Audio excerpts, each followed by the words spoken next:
ওরে বাপ রে বাপ, এত রমণী এই রেস্টুরেন্টে কি করছে? আর রেস্টুরেন্টে কি করছে সেটা জানার জন্য মূলত আমার পুরো ভিডিওটা দেখতে হবে।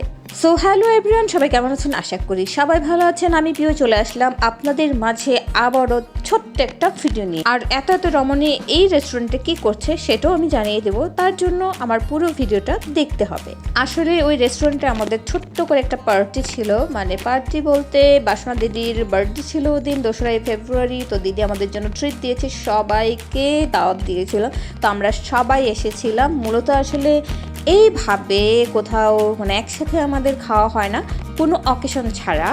তো ওদের সাথে আমি খুবই দুষ্টামি করছিলাম যে তো হাই হ্যালো, এতদিন পর তোমাদের সাথে দেখা, এই সেই ঢং ঢং করছিলাম। তো যাই হোক, বাসনা দিদির বার্থডে উপলক্ষেই কিন্তু আমরা একত্রিত হয়েছিলাম। অফিসের স্টাফ সবাই ছিল কয়েকজন ছাড়া। তারপর হচ্ছে বাসনা দিদির কাজিনরা আসছিল।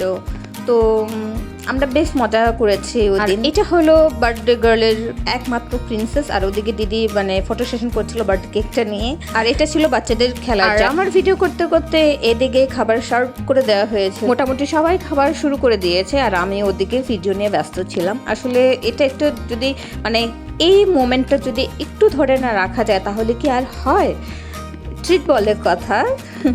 তারপরে হচ্ছে ক্যামেরাম্যান জলদি ফোকাস করো, এই হচ্ছে আমি ক্যামেরাম্যান। ঢংবং একটু করছিলাম, ঢংবং করতে করতে দেখলাম যে না, দেখতে পেলাম যে লিডার চিপাই গিয়ে খাচ্ছিল। চিপাই মূলত জায়গা হচ্ছিল না যেহেতু আমরা অনেকজন ছিলাম। তারপর দেখলাম যে ওর খাবার তো ভিডিও করা হয়। তারপরে এই যে হচ্ছে আমাদের বার্থডে গার্লের কেক। খাওয়া দাওয়া শেষ করে আমরা কেক কাটার জন্য রেডি হয়ে গেলাম। তো বার্থডে গার্ল ফটো সেশন করছিল, ফটো সেশনের পর আমরা কেকটা কাটলাম।